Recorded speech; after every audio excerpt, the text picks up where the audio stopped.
Good evening and thanks for joining us. I'm Kristen Gilfoos. After a warning from the Brazos County Sheriff's Office about a scammer targeting the area, one Bryan woman is now speaking out, saying she was a victim. News 3's Whitney Miller spoke with her earlier today and joins us now live in the News Center. Whitney, good evening. Good evening, Kristen. She says the scammer tried to take thousands, but she fought back.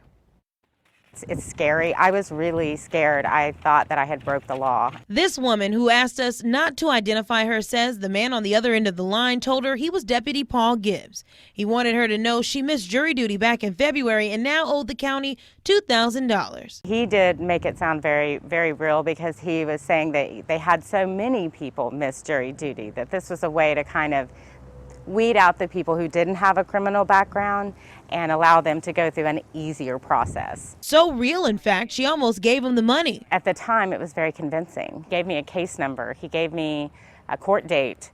He was mentioning local, when he was talking about the Krogers, he knew which Krogers would be closer to me. The so-called deputy wanted her to go to that grocery store and purchase what he called surety bonds, and he needed her to stay on her cell phone with him while she did it. But she says that request made her feel like something just wasn't quite right. I could tell the guy was reading a script. It sounded very rehearsed or like he was reading something. And that's what sent her into detective mode. While she was on hold, she contacted Brazos County Jury Services, who told her she was in the middle of a scam. And I was able to put him on the speaker, and they were listening. Jury Services directed her to ask him a few questions before revealing that she was on to him.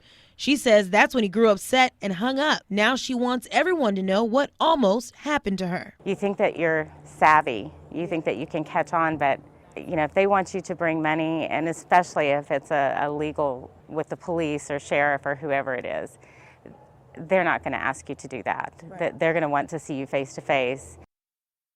And she's right, Kristen, the sheriff's office will never call to demand immediate payment, nor will they call you about a debt without reaching out by mail first. They will also never ask you to use a specific payment method to cover those debts. For now, live in the News Center, Whitney Miller, News 3. Whitney, thank you.